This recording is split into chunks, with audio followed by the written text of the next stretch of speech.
Hey, this is Notser, and today we're taking a look at Felix Schultz. This is the Tier 9 German destroyer that is the 150mm Specialist. This is the alternative line for the German DDs that is interesting. It has its own quirks. There are some similarities to the mainline Germans, but there are definitely a lot of differences. I'm going to talk about the strengths and weaknesses, my build, how I approach the line, my thoughts completely. As far as the build is concerned, main armament protection, steering and propulsion protection, improved gun accuracy, faster rudder shift, concealment, and improved rate of fire. For the commander, incoming fire alert, preventative maintenance, last stand, AA plus main battery, adrenaline rush, survivability expert, improved gun range, and concealment. Now, I thought that was such BS, that aircraft carrier. He went right at us, and we were inside of smoke, so the AA appeared random, and yet he hits us directly. So, frustration. But we did shoot down quite a bit of his aircraft. Very interesting line, I must say, guys. I haven't covered any of the 150s on the channel, only the ZF6. ZF6, spectacular, love that. I am a 128mm fan for the Germans, so it makes sense that I would love the ZF6. For Felix Schultz, it's a little bit different. So the alternative line for the Germans is 150mm. It's sort of a DD cruiser, light cruiser mix. I think the Germans called these scout cruisers, scout destroyers, something like that. And they viewed it as something that exists in between a DD and a cruiser. Now, thankfully, Wargaming chose to classify them as a DD for the game because DDs in this game do not have a citadel. So it's going to be able to absorb damage at a much more reasonable rate, near max range, and not be completely blown up by a battleship, for instance, because you do not have a citadel to punish. So it makes it really interesting to see the differences between playing something like this and maybe just playing a light cruiser with more guns, but it obviously has a citadel. Now, because of the guns and the nature of them, the rate of fire is below average, of course, but they are the largest gun caliber in the game on a DD, 150. It has improved pin angles. The damage output is very high for the 150 AP variant. HE, not so much, but that shouldn't dissuade you from using HE. Yes, AP is amazing, but the HE works very well when there is not a perfect AP target. You can set fires relatively easily. And because of the consistency and the accuracy, it's very easy and reliable to get both your AP and your HE on target. Now, if the target's broadside, you want to switch to AP because it does so much chunky damage. As you can plainly see against the Simato, he's broadside, and my AP, being German, can punish very hard. So, being German as well, it has the same strengths and weaknesses as the cruisers, the other DD line, the battleship. High explosive penetration, low high explosive damage, and below average fire chance for the gun caliber. That perfectly quantifies the guns on not only Felix Schultz, but also the rest of the alternative German DD line. The AP, better normalized angles, but can't citadel battleships very effectively, if at all possible. I've never seen it. It needs a very specific type of cruiser, a light cruiser with a citadel that is pretty vulnerable, that every other battleship in the game could easily punish with one single salvo. Smolensk, Minotaur, those sorts of things. Heavy cruisers are a little bit harder, but if you are closer to the heavy cruiser and they are perfectly broadside, you can absolutely citadel them as well. But the general rule for me is fire armor piercing at the top of the hull on cooldown. And the only time that you switch is when that armor piercing shell is incapable of doing damage, with the target maybe being too angled or, moving outside of effective range of your AP, whatever. But that's really where this whole ship line goes, and the higher tier you advance, Felix Schultz, the higher gun velocity. So it's more reasonable to play back even further. I could go one step further than this, and I could actually invest in the range module and get the range out to like 17. Now, I've tried that, and the gun velocity just isn't really there for it to be comfortable enough. But you could absolutely play comfortably around 15, and that's how I've adopted. I like the rate of fire just because it is slow. It does mean that the turret traverse is weak. But because of the way that you play this line, you're not really going to be close enough that the turret traverse is going to feel like the worst thing ever. You could very easily set yourself up in between a point or right outside of it or right in the back. Basically anywhere that DDs or light cruisers would exist, and you can find shots that do very good damage. And we're looking to kill the Kitakaze. He's hoping to avoid incoming. He does a great job of...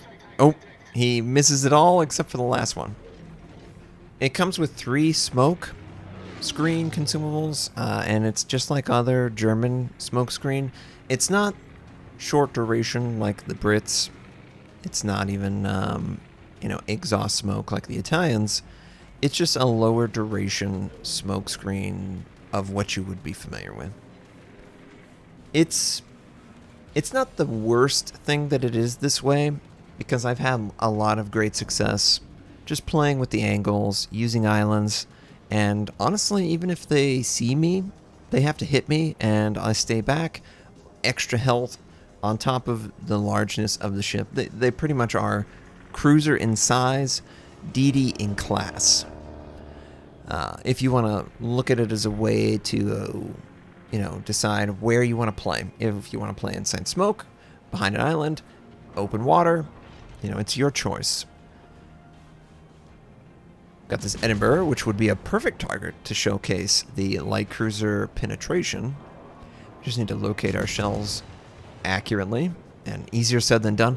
Now, the shells do spread out along a line, a very flat, easily usable horizontal line. It feels like Wargaming emphasized that for the maintaining accuracy. It helps set up good, consistent citadels on a broadside if it's ever presented. It also helps with consistency with AP location at the top of the hull.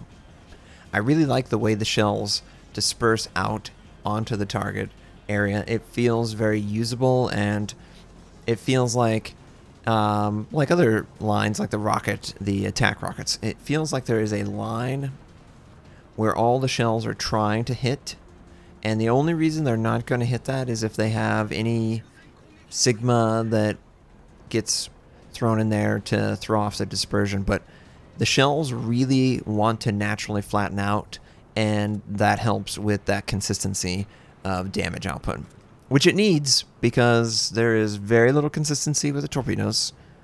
They're very, very slow.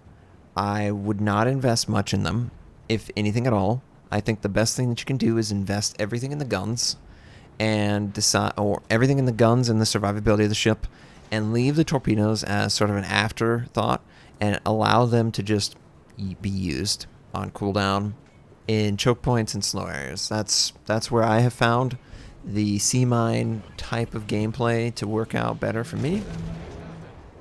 We're trying to get in a position to punish, and yes, broadside, really good damage.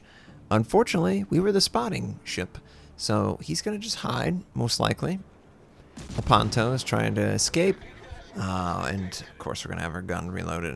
And aircraft carrier is going right up to the Edinburgh, so we should get one big broadside on him.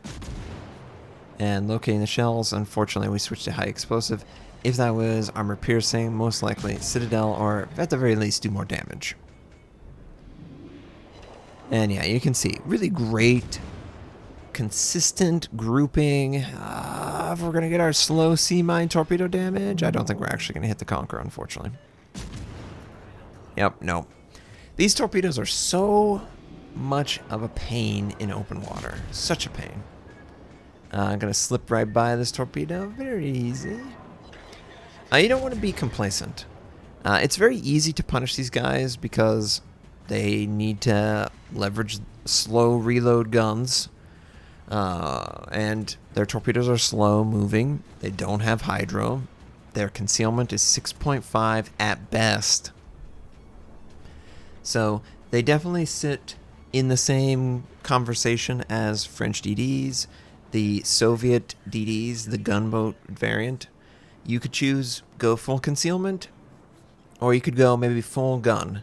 And that one gun skill that's going to change, Fearless Brawler, will be outstanding in the next patch. It's still an upgrade if you are out in the open, but as you guys probably know, Fearless Brawler requires the target is actively detected to benefit from the effect. So if you are someone playing in smoke like a Harugumo, you are wasting that skill. You have to play very intelligently if you want to make use of that skill fully. Otherwise, you know, those 4 points are deactivated every time you sit in smoke and are undetected. So we do pretty good damage to the Conqueror, but we're obviously running up into this enemy DD, this 23. I switch to high explosive. It definitely is worth switching to high explosive, even if it's low damage. The consistency of the shells is where the damage output comes from.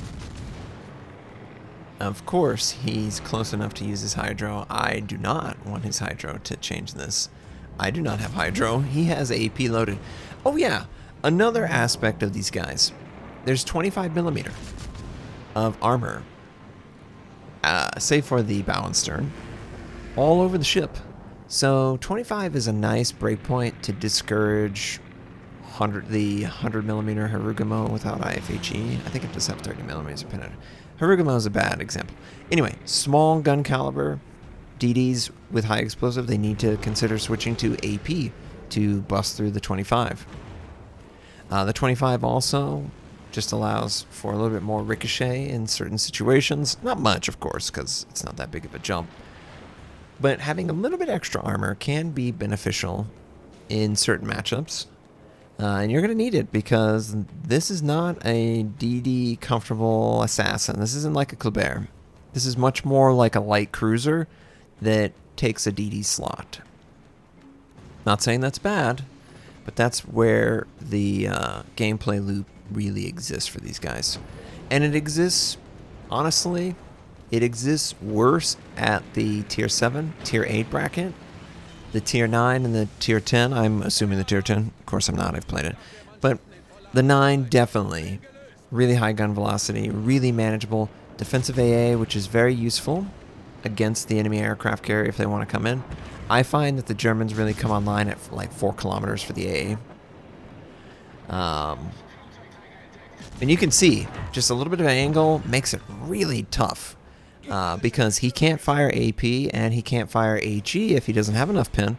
So he just has to locate his shells very precisely on my nose or the stern or the superstructure. Otherwise, he can't pin me.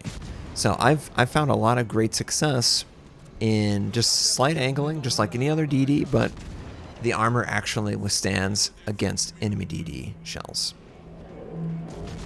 Now I am attempting to get in a position where he cannot punish me as much as I am punishing him. It does mean that we have to tuck ourselves in pretty deep. And now the gun velocity isn't perfectly straight. It's definitely German. It feels like it could be in between. It has good damage at range, good damage at mid-range, and good damage at close range. The shell arc works well against islands. You will have to set yourself up a little bit back, but you know, that's okay. Clearly, broadside AP does a ton of damage. You could conceivably invest in extra AP damage as well. That totally will be a perfect skill. But at the end of the day, you just need to play to your style and your build and the strengths of the ship. This wants broadside targets. This wants to punish broadside targets by using its superior concealment to sail into a broadside position and then open up on them. So overall, Felix Schultz, I would give it an A. I think that there are good improvements over the 8 and absolutely the 7 to justify its pick. It is a AP gunboat, and I think it really is fun to play with that DD dynamic with the concealment and getting into a broadside flank of a target that's engaged with another target. Very rewarding and very punishing. The torpedoes are sea mines, very ineffective. It's very hard to stop someone who's charging you because of that. You don't have hydro, and you need to be aware of the reload and the fact that the German AP is not like, it's not like the Des Moines. It needs very precise wind conditions to be at its best. But if you can fulfill those wind conditions, perfect broadside target, aim at the top of the hull, you can pump round after round after round into the target and be a hugely helpful DD to your team. And you can sort of hybridize, you're not the best DD at contesting, but if there's no other DD, you can contest. So it works out pretty well. Can't say the same about the 7. Yeah, maybe the 8. The 9 and 10 is where it's at, though. Definitely recommend them. Thanks for watching. If you liked the video, please like it. If you dislike it, dislike it. I make World of Warship videos, and my North American recruit invite is on the screen. You can take advantage of that. I stream at twitch.tv/Notser. Thank you, and have a wonderful day.